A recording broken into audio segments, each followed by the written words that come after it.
my persona, stay gutter, and I'm life of the tote.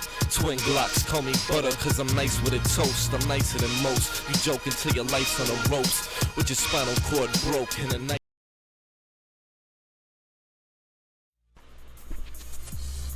What's good, YouTube? It's your boy 2K the God, my man Sess. Welcome to the Gods of Boxing Talk. Now, for these two segments that we're getting ready to put down, I want to go into a little bit of a breakdown of the events that happened this weekend. We had a lot of fights. We're not going to talk about UFC in either of these videos because, I mean, shit, it is what the fuck it is. You know what I'm saying? A good fight that happened this weekend. We had Jessie Vargas versus Sadam Ali for the vacant WBO 147-pound title. Now, Jessie Vargas won that fight TKO in the 9th round. Now, I got a whole lot of fucking shit to say about this shit, dude. I'm gonna let my man Sess go first. My man got his pen and his pad.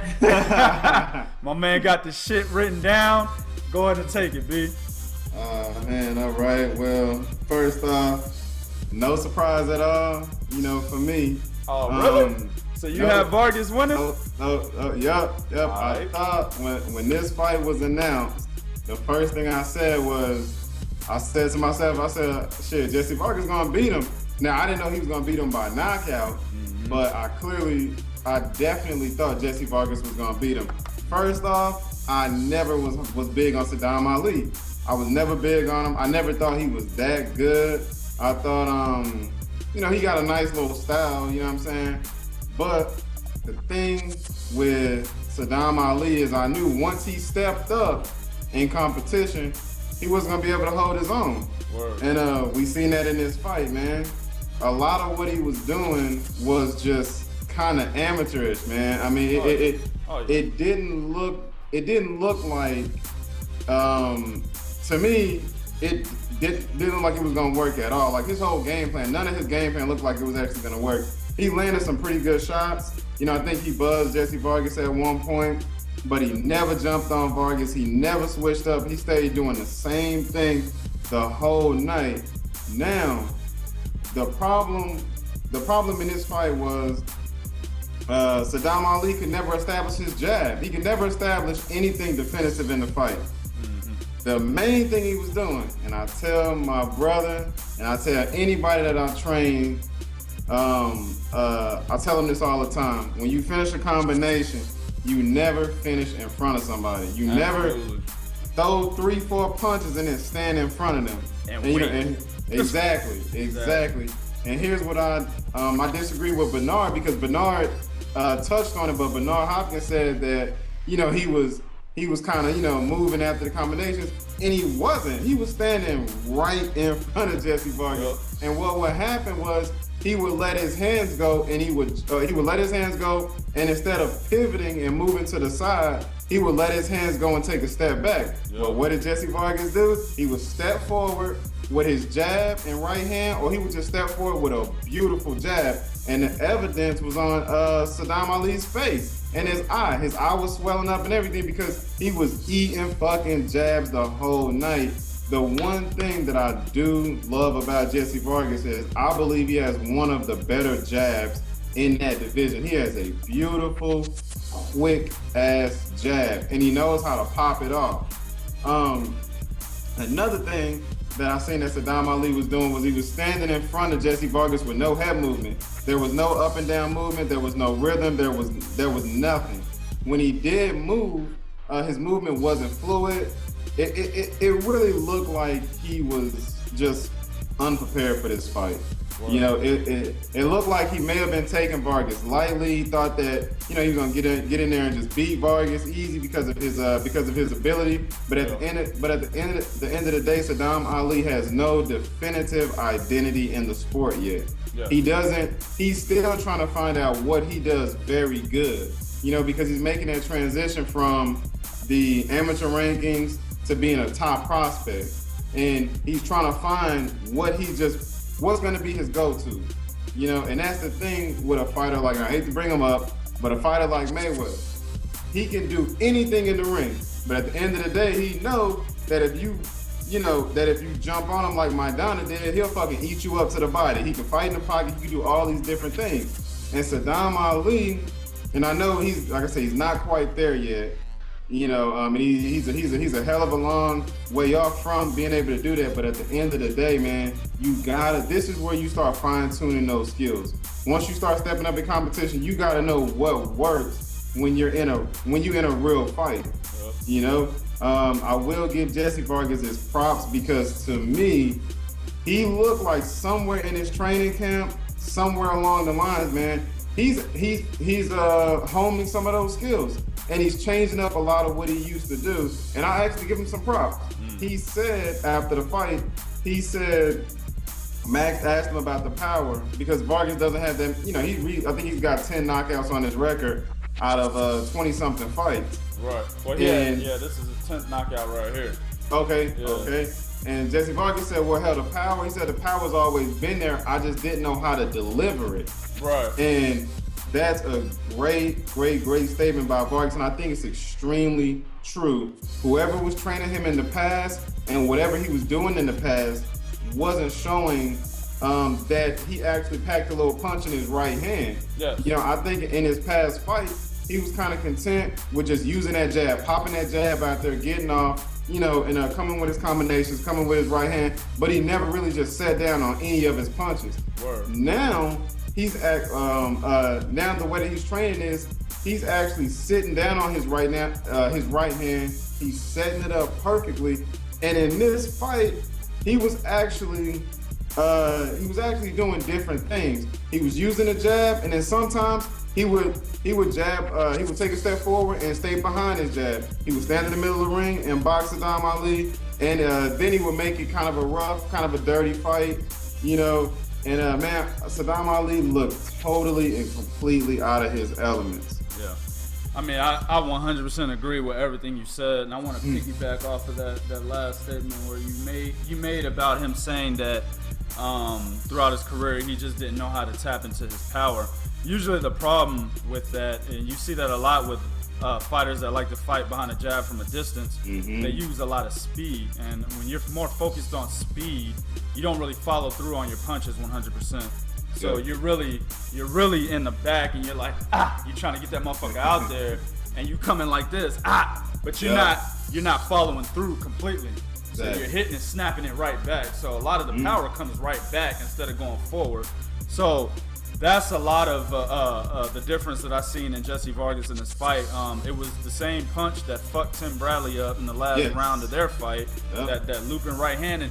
And I was a little pissed when he landed it, because the motherfucker was like, he brought the shit way back here and was like, you know what I'm saying? It's like, come on, bro. Like, well, I'm teaching my son boxing right now. If I see my son get hit by a fucking telegraph punch of that nature, I'm gonna beat his ass myself. You know what I'm saying? Like, and it's exactly what you said, bro. It's the fact that Sadam Ali he still fights like an amateur. Now I'm with you. I didn't actually have a pick in this fight. We didn't do a video on a prediction. We didn't get to it in time. I had a lot of shit I had to do, but I really didn't have anybody picked in this fight, to be honest. I never really sat down and broke the fight down to do a pick, right? But I did hope that Sadam Ali would beat Jessie Vargas, because I had lost a little bit of respect for Jessie Vargas when he felt that he was beating Tim Bradley. And in that fight, Jessie Vargas lost 11 straight fucking rounds. You can maybe throw one sympathy round within that 11 to Jessie Vargas. You know what I'm saying? But the fight was a whitewash, and he landed, the overhand right, basically based on a mistake that Tim Bradley was doing, and at the time he was still training with Yoel Diaz. He wasn't listening to Yoel Diaz the way he should. He went in there and started slugging the same shit that he did against Provodnikov. You know what I'm saying? And the second half of the second fight against Pacquiao, tried to slug and got caught. It was a mistake that Tim Bradley made. That's how Jessie Vargas landed the punch. But he's making it seem like, nah, bro, it was, my boxing ability, my skill. Nah, fuck that. So that's why coming into this fight, I was like, oh, Sadam Ali fucks him up, closes his mouth.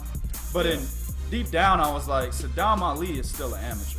You know what I'm saying? I watched Sadam Ali in the amateurs when he went to the Olympics and he lost in the very first round. I saw that. Yep. I also watched him in the professionals. The last fight that I watched him in before Francisco Santana, which was his last fight that he looked terrible in and route to a unanimous decision. Before Luis Carlos Abregu, the miracle fight that put him on the map, right? Because I think Abregu had knocked out Thomas Delorme, I believe. Yeah. And Abregu is actually always a good fighter. You know what I'm saying? Tim Bradley is the one who exposed him. Tim Bradley's an elite fighter, so it is what it is. So when that fight was made, I was like, Sadam Ali about to lose this fight, right? But he made the miracle. But even before that, I watched Sadam fight Ronnie Warrior Jr. and I watched him fight Michael Clark. Now those were second and first round knockouts respectively, but I still saw flaws in Sadam Ali. I saw that he was still an amateur. You know what I'm saying? So I was never really big on Sadam Ali, and I definitely wasn't one of those people that was like, Sadam Ali's gonna be a big time opponent for Tim Bradley whenever he was Tim Bradley's mandatory, when Bradley had the WBO title. I was like, Bradley's gonna beat that motherfucker easily. You know what I'm saying?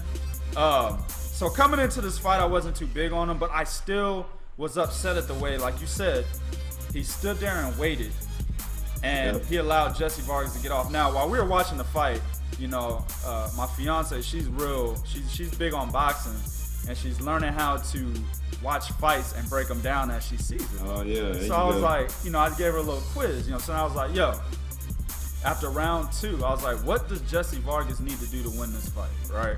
Now, I had already had this shit broken down in my head. Well, she's like, well, at first I said, what kind of fighter is he? She said, he looks like he's an inside fighter, you know, bless her heart, right? So I was like, no, he likes to fight from the outside with his jab. He leads with his jab from the outside. He has the length, you know, he has the height advantage. He's gonna throw the jab before coming in. She was like, okay. But as we're watching the fight, I was like, tell me what he needs to do to win the fight. She said, well, it looks to me that he needs to take the fight to the other guy because it looks like the other guy is just waiting. I was like, absolutely correct. Good fucking job. That's exactly what it was. Sadam Ali is standing there. He's fucking waiting. You know what I'm saying? He throws a combination, or he waits for Jessie to throw a jab, and then he comes over, either over the top, and I've also seen him come under, right, to the body of Jessie Vargas after Vargas threw a jab. Now, early in the fight, all Vargas was doing was this, one punch. But as soon as this motherfucker came in and was unloading, he would hit, if he threw a 5-punch combination, he hit Ali with 4 of those punches. And there was nothing in return. You see what I'm saying? That's exactly how Jessie won the fight. That's how he got the fucking knockout. That's how he hurt him early, before the knockout. I mean, it was an excellent game plan that was drawn up by Jessie Vargas and his team, and he executed it to perfection. And he beat a guy that a lot of people thought he would lose to. I looked at the Vegas odds. Sadam Ali was a minus 280, which is a very favorable, not underdog, but yeah, he was favored to win the fight very favorably. You know what I'm saying? Minus 280. So it was a good win for Jessie Vargas. He's saying that he wants the rematch with Timothy Bradley. I think a rematch with Tim Bradley, he would lose even worse than he did the first time around, especially with Teddy Atlas in his corner. But hey, it is what it is. He's the new champion.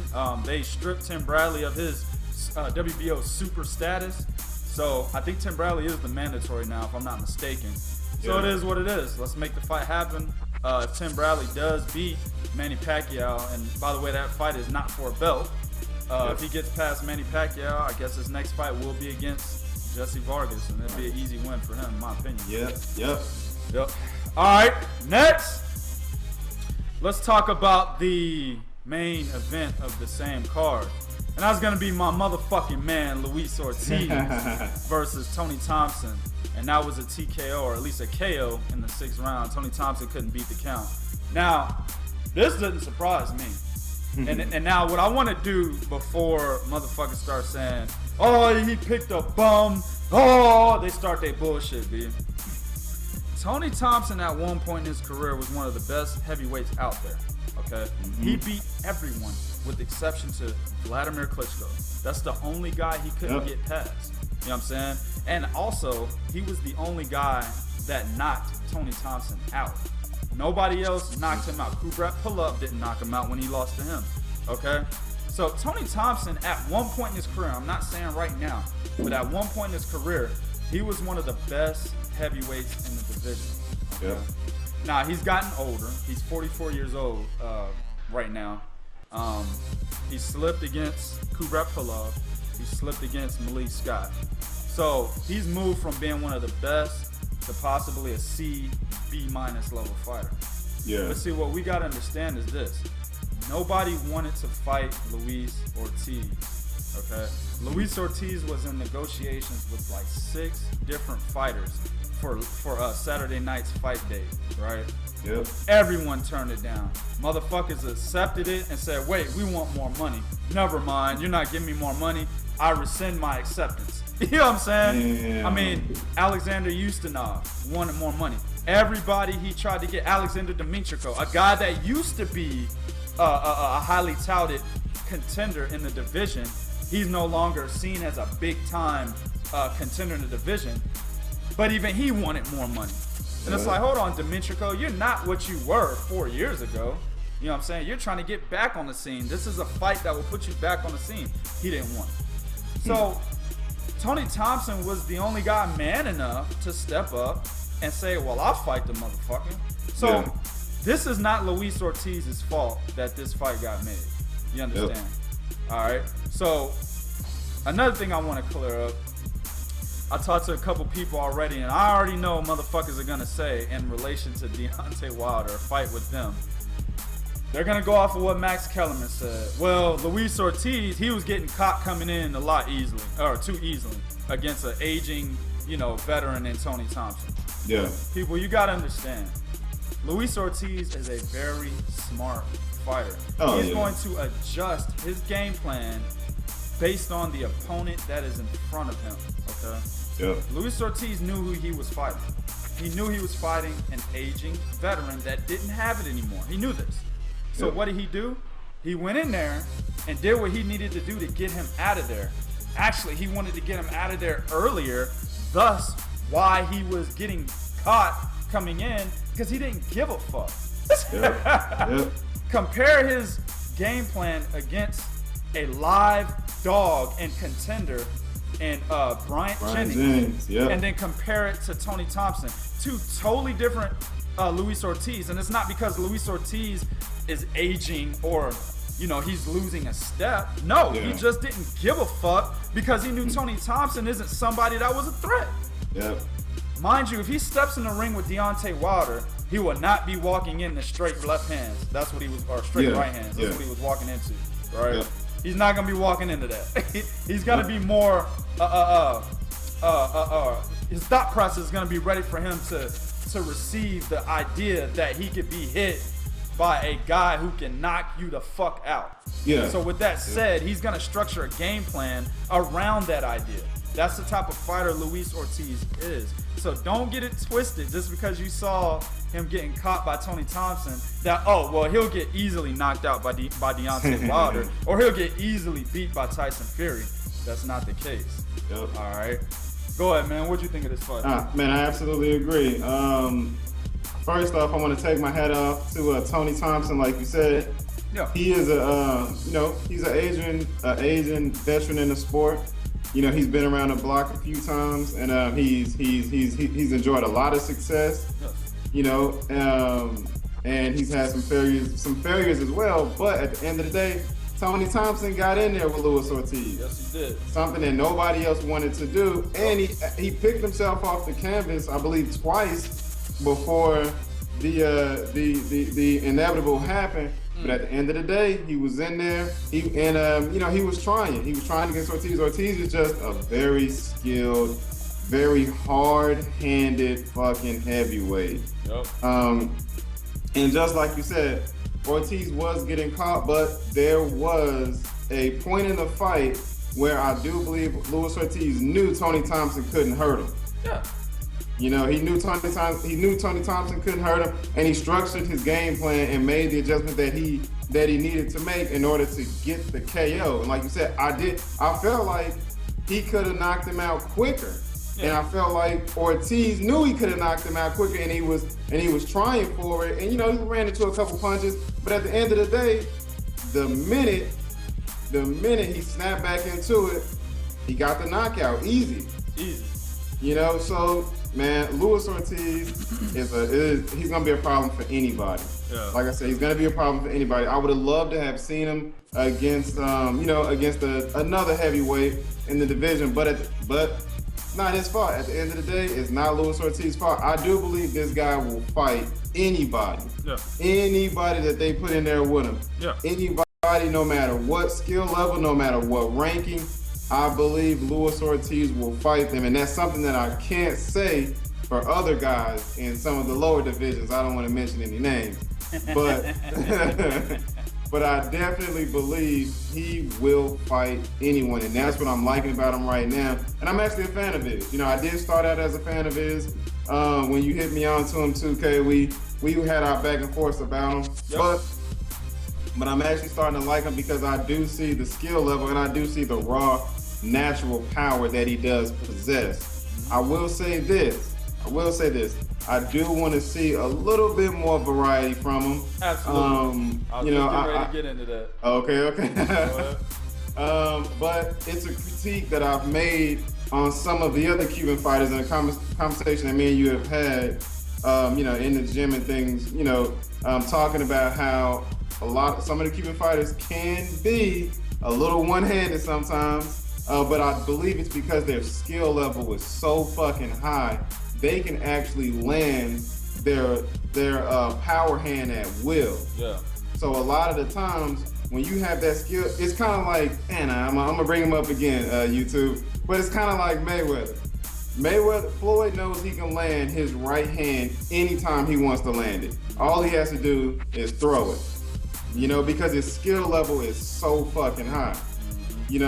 Where you have guys like Rigondeaux, Lara, Ortiz, who also have extremely high skill sets to where they can land their lead power hands anytime they want to. So they do get in the habit, and this is something that Floyd didn't do because he was so well-rounded. They do get in the habit of throwing their lead hands a little bit too much. So I want to see more of a variety from Ortiz.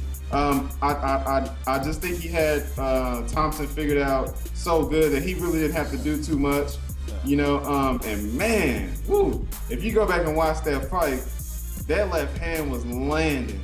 I mean, every whenever he wanted it to land, Tony Thompson really fucked me up because he never got past what he was doing.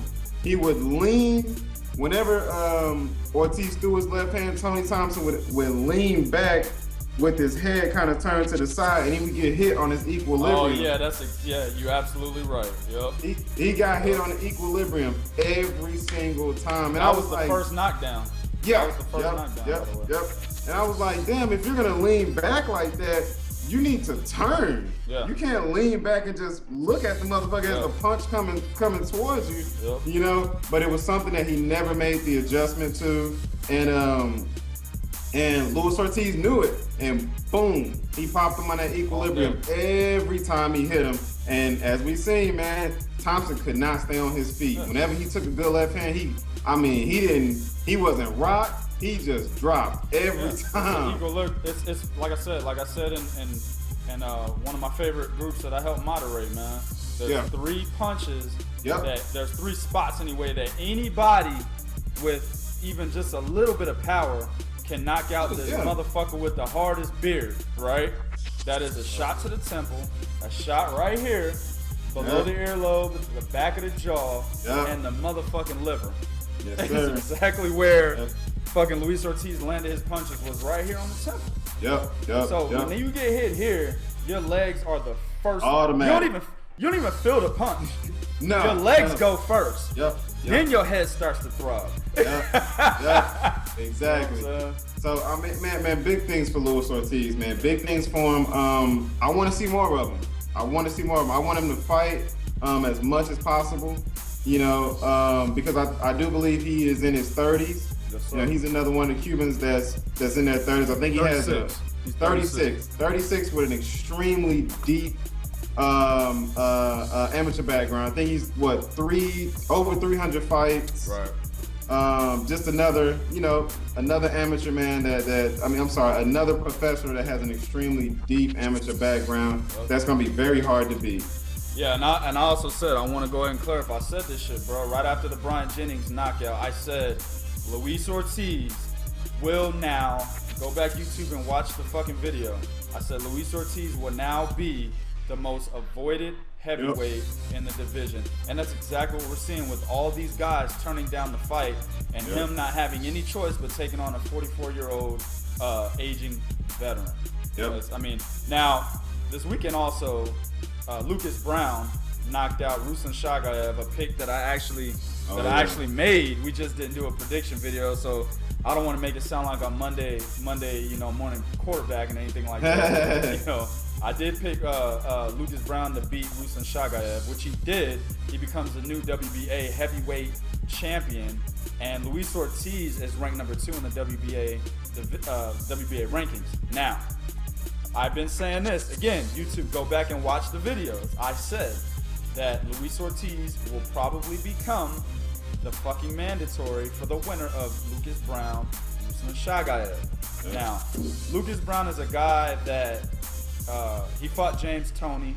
I think he fought Kevin Johnson. I believe he did. I'm not sure. I think he did. He's fought some guys that used to be seen as very highly respected contenders in a division at aging parts of their careers, right? Or downfalls of their careers. But he's a decent fighter. He's a big-time slugger. He has a lot of fucking power, all right?